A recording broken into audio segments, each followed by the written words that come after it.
सर्व मंगल मांगल्ये शिवे सर्वाद साधिके शरण्ये त्र्यंबके गौरी नारायणी नमस्तुते।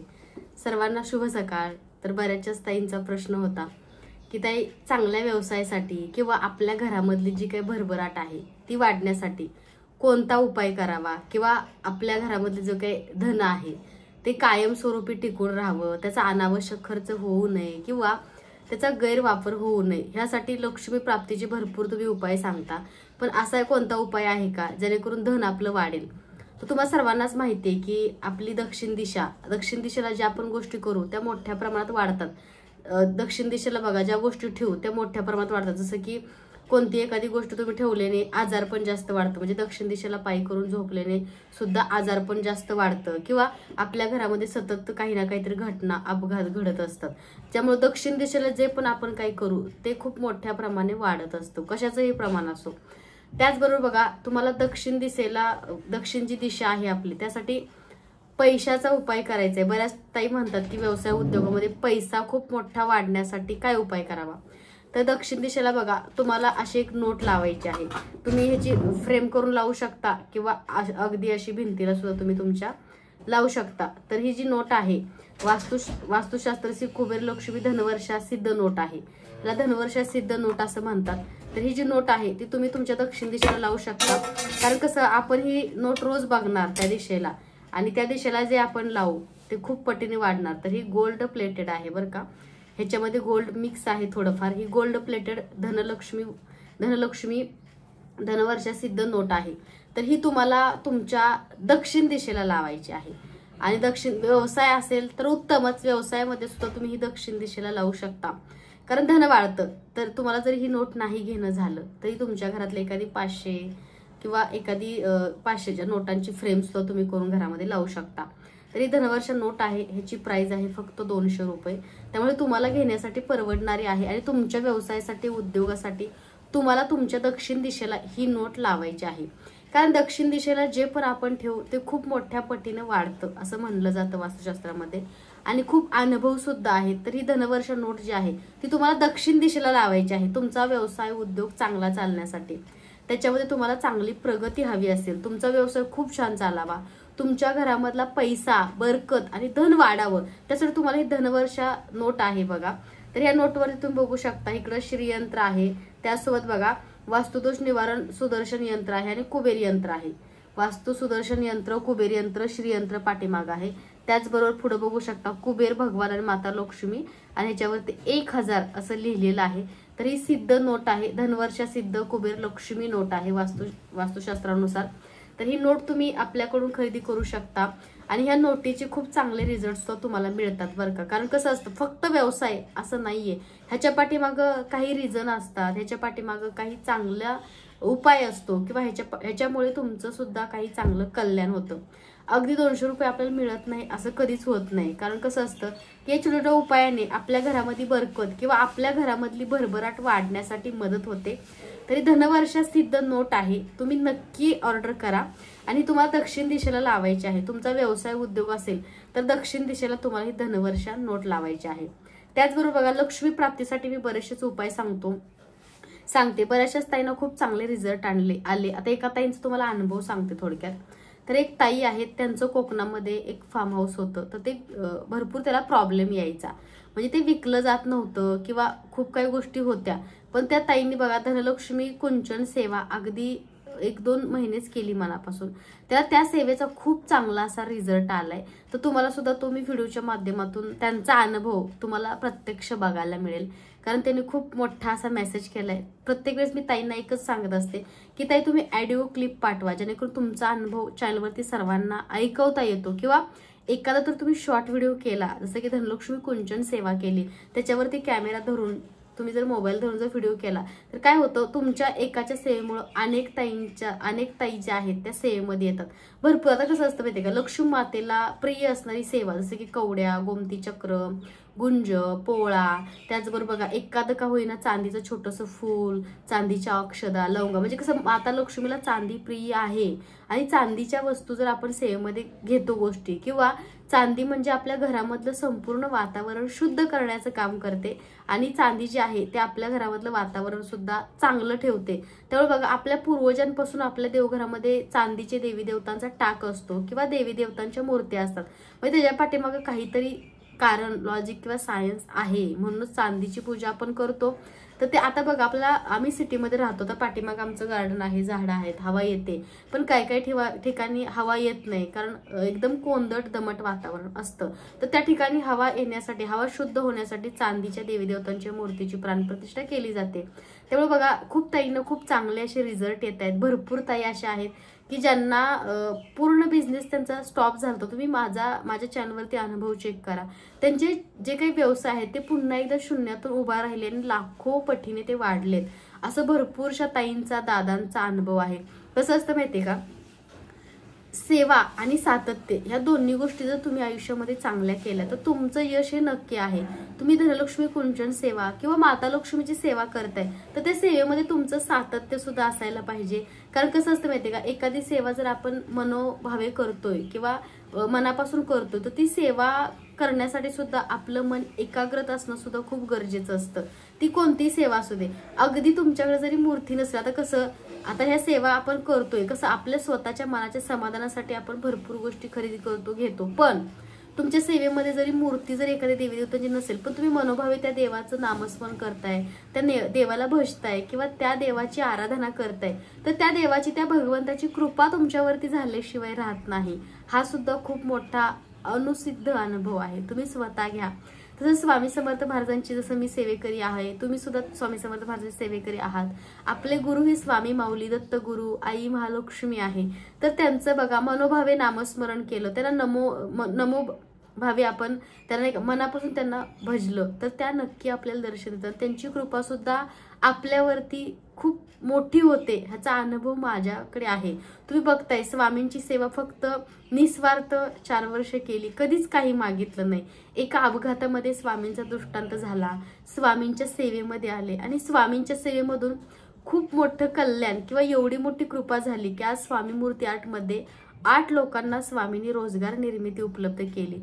तुम्ही बघताय आपले नूतन काकू, मनीषा काकू, वंदना काकू, शुभम, प्राजक्ता, पूजा, दीपक दादा, एक आमचा अकाउंटंट दादा आहेत ते. तर या सगळ्यांना, निलेश दादा नाव आहे त्यांचं, ह्या सगळ्यांची रोजगार निर्मिती स्वामींनी स्वतः केली.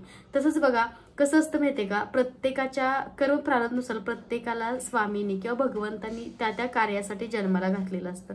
कोणी जॉब करतंय एका कंपनीमध्ये, कोणी नोकरी करतं तर कोणी मालक असतं. ह्याच्यामध्ये फरक म्हणजे त्या भगवंताची निवड असते. रतन टाटासारखे एवढे देव माणूस आपण त्यांना, म्हणजे मी तर स्वतः म्हणते, कारण त्यांनी लाखो लोकांचा घर चालवलं, लाखो लोकांचं आज घर चालतंय, लाखो लोकांना रोजगार मिळाला, लाखो लोकांची आज भाकरी खाण्याची त्यांच्यामुळं सोय झाली. ही खूप मोठी गोष्ट आहे. तसंच बघा प्रत्येकाची विशिष्ट कार्यासाठी त्या भगवंताने निवड केलेली असते आणि भगवंताला माहिती असतं हे कार्य कोणाला देवं आणि ह्या माणसाच्या माध्यमातून कोणाचं भलं हा करू शकतो का. हा सुद्धा एक मोठा भगवंत आपला गुण ओळखतो. कारण आपण स्वतःजवळ स्वतः काही घेत नाही, ठेवत नाही. जे काही दिले ते आपण प्रत्येकाला वाटतो, डिवाइड करतो, कारण त्याच्यामुळं अनेक लोकांचं घर चालतं. त्यामुळे बघा स्वामींची कृपा जशी माझ्यावरती झाली तशी तुमच्या सर्वांवरती व्हावी ही मी स्वामींच्या चरणी नेहमी प्रार्थना करत असते. आणि स्वामी माऊली तुमच्या सर्वांवरती कृपा करतात, पण तुम्ही सुद्धा सेवेमध्ये सातत्य ठेवा. प्रत्येक वेळेस भगवंताला काही मागायची गरज नसते. त्या भगवंताला माहिती असतं तुमच्या आयुष्यातली सुख दुःख किंवा तुमच्या आयुष्यातल्या ज्या अडचणी आहेत त्या भगवंताला नेहमी माहिती असतात. कारण कसं असतं माहितीये का, आपल्या कर्म प्रारब्धाचा जो काही आपण खड्डा, मोठा डबरा खणलेला असतो तो मुजवता त्याच्यावरती भरपूर भर आपल्या गुरुंना टाकावे लागते, तेव्हा तो मुजला जातो. त्यामुळे तुमची सेवा वाढवा, तुमच्या सेवेमध्ये सातत्य ठेवा, तुम्ही नामस्मरण करा. ज्या देवाची मनोभावे सेवा करताय त्या देवावरती विश्वास ठेवा, तुमचे सुद्धा चांगले दिवस नक्की येतील. तर बघा आपण जेव्हा लक्ष्मीची सेवा करतो तेव्हा लक्ष्मीच्या सेवेसाठी तुम्हा सर्वांना मी नेहमी सांगते की लक्ष्मी मातेला प्रिय असणाऱ्या ह्या ज्या कवड्या असतात ह्याची तुम्ही विधिवत तुमच्या देवघरामध्ये अभिषेक करा. बघा माझा व्हिडिओ मी खाली डिस्क्रिप्शनमध्ये देत आहे की विधिवत ह्याचं पूजन कसं करावं, पिवळ्या कवड्या सिद्ध कशा कराव्या, दुधाचा अभिषेक कसा करावा, ह्याची लिंक डिस्क्रिप्शनमध्ये मी देत आहे, ती बघा. आणि तुमच्या देवघरामध्ये सुद्धा लक्ष्मी प्राप्तीसाठी, लक्ष्मी कारक ह्या पिवळ्या कवड्यांची प्राणप्रतिष्ठा करा किंवा ह्या पिवळ्या कवड्यांचं पूजन करा। त्याचसोबत ह्या पिवळ्या कडा पूजन करताना विष्णूंचं चक्राची सुद्धा तुम्हाला विधिवत पूजा करायची विष्णूंची कृपा होण्यासाठी। तर हे गुलाबाचं अत्तर आहे। माता लक्ष्मीला प्रसन्न करण्यासाठी तुम्ही हे गुलाब अत्तर तुमच्या सेवेमध्ये नक्की ठेवा। तर हे गुलाब अत्तर जे आहे ते फुलाला लावून माता लक्ष्मीच्या फोटोच्या शेजारी किंवा समोर किंवा माता लक्ष्मी तुमच्याकडे मूर्ती असेल पितळेची वगैरे तर तुम्ही त्याला सुद्धा हे गुलाब अत्तर लावा। त्याचबरोबर शुद्ध प्युअर गाईचा तुपाचा दिवा जेव्हा तुम्ही लावता तेव्हा त्या दिव्याला थोडंफार अत्तर लावायचं आहे, कारण त्या सुगंधाने सुगंध त्याचा खूप छान येतो आणि माता लक्ष्मी आपल्या घरामध्ये आकर्षित होते। त्याचबरोबर बघा तुम्ही केवडा अत्तर आहे आपल्याकडे, तो केवडा अत्तर भगवान विष्णूंना प्रसन्न करण्यासाठी तुम्ही तुमच्या देवपूजेमध्ये नक्की ठेवा, कारण केवडा आणि गुलाब हे माता लक्ष्मीला प्रिय आहे। त्याचबरोबर गुलाबाची अगरबत्ती माता लक्ष्मी विष्णूंना प्रिय असणारी चंदन केवडा आणि कस्तुरी अगरबत्ती सुद्धा तुम्ही तुमच्या देवपूजेमध्ये नक्की लावा। ह्याने काय होतं आपल्या घरामधलं वातावरण आहे ते पॉझिटिव्ह आणि सकारात्मक होतं आणि आपल्या घरामध्ये एक पॉझिटिव्ह ऑरा किंवा एक पॉझिटिव्हिटी एनर्जी आपल्या घरामध्ये तुम्हाला जाणवेल। तर हे छोटे सेवा असतात ते तुम्ही सुद्धा करा आणि तुम्ही सुद्धा तुमच्या आयुष्यामध्ये गुरुची प्राप्ती करा। कसं असतं माहितीये का, आजकाल पैसा पाणी प्रत्येकाकडे आहे पण सुख समाधान नाहीये। पण कसं असतं सुख समाधान असणं सुद्धा गरजेचं असतं।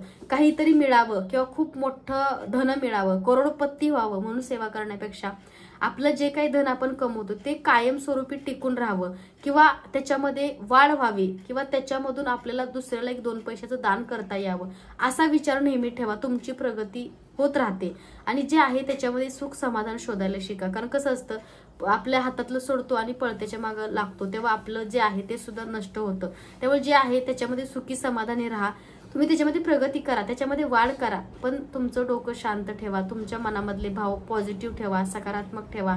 जे काय आपण 4 रुपये कमवतो त्यातला एखादा रुपये एखाद्याला दान करण्याची तुमची वृत्ती पाहिजे। कारण कसं असतं धन दान केल्याने वाढतं आणि आपल्याजवळ साठवून ठेवलेले ते काही कालांतराने नष्ट होतं।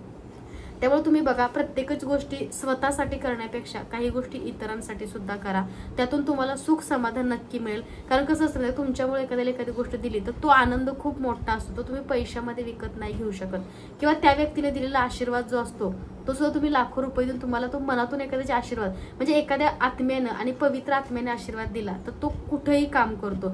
जसे की आपण खूप आजारी आहे किंवा अशी वेळ येते की जन्म मृत्यूचा प्रश्न असतो आपल्या, पण डॉक्टर म्हणतात की माझ्या हातात काही नाही, त्याच्या हातामध्ये आहे, त्याच्या हातामध्ये आहेच, पण तुम्ही जे चांगले कर्म केले, तुम्ही जर चांगलं लोकांसाठी विचार केला किंवा ज्या लोकांसाठी तुम्ही खूप काही चांगलं केलं आणि त्या लोकांनी तुम्हाला नकळत का होईना आशीर्वाद दिला, तो आशीर्वाद तुम्हाला त्या ठिकाणी तुमच्या काम करतो, पैसा काम करत नाही। त्यामुळे प्रत्येक गोष्टी बघा आपण मानव रूपामध्ये ह्या पृथ्वीवरती जन्माला आलोय तर प्रत्येक गोष्टीचं आपण देणं पडतो ह्या पृथ्वीवरती, कारण आपलं असं काही नाहीये। आता तुम्ही बघता हे स्वामी मूर्ती आर्ट आमचं आहे, आम्ही ह्याचे फक्त राखणदार रखवाले आहोत, हे सगळं स्वामींचं आहे। स्वामींच्या इच्छेने आमच्याकडे कामाला टीम येते पण आणि स्वामींची इच्छेने ती टिकते पण आणि स्वामींच्या इच्छेने त्यांचं चांगलं सुद्धा होतं। तुम्ही व्हिडिओच्या माध्यमातून बघताय जसे की प्राजक्ता आहे, कालच व्हिडिओच्या माध्यमातून तुम्हाला पूजाने सांगितलं की प्राजक्ताला बोलता येतं थोडं आता इथं आल्यापासून, म्हणजे थोडे ती शब्द बोलते क्लिअर। शीतलताईला तितलताई म्हणते, म्हणजे सगळ्यांशी बोलते, म्हणजे प्रत्येक गोष्टीचा उच्चार थोडा ती करायला लागले। त्याचबरोबर बघा शुभम जो आपल्याकडे येतो त्याला पहिलं काही समजत नव्हतं, तो एका ठिकाणी बसून राहायचा, पण आता तो बघा कुरिअर सगळे हॉलमध्ये नेऊन ठेवतो, पॅकिंगला मदत करतो, म्हणजे त्याला त्याची जबाबदारी समजली। तर कसं असतं माहितीये की स्वामींची कृपा की त्याच्या आईने स्वामींची भक्ती केली आणि त्या सेवेचं फळ त्याची आई म्हणते की मला हे मिळालं की स्वामींच्या कार्यात शुभम आला, त्याला थोडंफार कळायला लागलं, थोडंफार त्याला नॉलेज आले, म्हणजे हे स्वामींची कृपा। आणि स्वामींनी कोणाला काही द्यायचं हे स्वामी ठरवतात, त्यामुळे स्वामींवरती विश्वास ठेवा। त्याचबरोबर बऱ्याच ताईंनी मला कमेंट केली की पूजाचे रिपोर्ट ताई आले का, तर हो पूजाचा रिपोर्ट नॉर्मल आलाय, तिने औषध गोळ्या बंद केल्या, तुम्हाला तर माहिती आहे। ती जशी आपल्या घरी आली स्वामींच्या सेवेत त्यापासून तिने एकही गोळी खाल्ली नाही, तिचे रिपोर्ट नॉर्मल आले। ती पूजा सुद्धा तुम्हाला व्हिडिओमध्ये बघायला मिळेल। कालच 2-3 ताईंनी मला कमेंट केली तर तिचाही रिपोर्ट स्वामी कृपेने नॉर्मल आला। तर कसं असतं माहितीये का, मनापासून जेव्हा आपण एखाद्याची भक्ती करतो, मनापासून सेवा करतो, ती भगवंतापर्यंत नक्की पोहोचते आणि भगवंत नेहमी आपली परीक्षा घेतो। खूप संकट पण येतात आपली पूजा किंवा आपली सेवा चालू करतात, पण त्यावेळेस तुमचा विश्वास डगमगला नाही पाहिजे, तुमचा विश्वास तुमच्या गुरुवरती असायला पाहिजे, कारण हे संकट आपल्या गुरुनी आपली परीक्षा घेण्यासाठी आणलेली असतात आणि त्यातून वाईट काही घडत नाही, पण ते पास होणं गरजेचं असतं। तर हे अशा छोट्या सेवा असतात तर तुम्ही सुद्धा करा, तुमच्या सुद्धा आयुष्याचं तुम्ही कल्याण करा आणि गुरुचं साथ आणि गुरु असणं आयुष्यामध्ये खूप गरजेचं आहे. गुरुशिवाय आपल्याला मार्गदर्शन किंवा मार्ग कोणीही दाखवत नाही. त्यामुळे आपलं कोणीतरी गुरु असायला पाहिजे. तुमचा गुरु कोणी असो, आपले स्वामी समर्थ माऊली असो, दत्तगुरु असो, शंकर महाराज असो, गजानन महाराज असो, तुळजाभवानी असो, बाळूमामा असो, कोल्हापूरची महालक्ष्मी असो, म्हणजे हे सगळे देवी देवता आहेत. त्यांची रूप वेगळी आहेत, पण भगवंत किंवा गुरु एकच असतो. त्यामुळे कोणाची श्रद्धा करा तुम्ही, फक्त मनोभावे करा आणि ज्या भगवंताची, ज्या गुरुची तुम्ही भक्ती करताय त्यांच्यावरती तुम्ही निस्वार्थ विश्वास ठेवा. तुमच्यासोबत कोणतीही गोष्ट वाईट घडणार नाही आणि जरी वाईट घडली तर तो आपला कर्मभोग समजून तुम्ही पुन्हा सेवा करा. सेवा मध्ये सोडू नका, स्किप करू नका. जसं सांगितलं, खूप मोठा कर्म प्रारब्धाचा खड्डा खणलेला असतो. त्या खड्ड्यामध्ये भर टाकायची काम आपल्या सेवेची गुरु करतात आणि आपल्या सेवेने तो खड्डा एक दिवस मुजतो. पण त्या सुद्धा गोष्टीला खूप वेळ द्यावा लागतो, कारण बाळ होण्यासाठी पण 9 महिने त्या आईला घ्यावे लागतात. बाळ सुद्धा 9 महिन्यानंतर जन्माला येतं. त्यामुळे तुम्ही आज सेवा केली की लगेच उद्या फळ मिळेल असं नसतं. तुमची सेवा जी आहे ती सातत्याने तुम्ही कंटिन्यू ठेवा, नित्य सेवा करा. तुम्हाला जर शक्य झालं तर महिन्यातनं एकदा तुम्ही अन्नदान करा, कारण अन्नदानासारखं पुण्य नाहीये आणि पाण्यासारखं खूप मोठं पुण्य नाही. मी प्रत्येक व्हिडिओमध्ये सांगते. जसं की आमच्या घरी पण बघा कुरिअरवाले येतात, आमच्या घरी वेंडर येतात, भरपूर लोक येतात, पण आमच्या टीमला सुद्धा आम्ही संस्कार दिलेत. पहिलं कोणी आलं की त्याला पाणी विचारायचं, त्याला चहा विचारायचा, आता ऊन लागते त्याला थंड पाणी द्यायचं. तर असं पूजा म्हणा, आमची टीम सुद्धा ह्या गोष्टी फॉलो करते. कारण कसं असतं, एखादी कंपनी किंवा एखादी गोष्ट उभी करायची म्हटलं ती संस्कारावरती उभी राहिली पाहिजे. त्यामुळे बघा, ह्या तुम्ही सुद्धा गोष्टी फॉलो करा आणि तुमचे धनलक्ष्मी कुंचन किंवा तुम्ही जे आपलं चॅनल बघून सेवा करताय त्या सेवेचे अनुभव कमेंटच्या माध्यमातून, व्हिडिओच्या माध्यमातून किंवा ऑडिओ क्लिपच्या माध्यमातून तुम्ही नक्की शेअर करा. तर आजचा व्हिडिओ तुमच्यासाठी होता मोटिवेशनल आणि मार्गदर्शन. कसा वाटला कमेंटमध्ये नक्की सांगा. माझ्या चॅनलमध्ये तुम्ही नवीन असाल तर लाईक आणि शेअर, सबस्क्राईब करायला विसरू नका. सर्वांना पुन्हा एकदा श्री स्वामी समर्थ.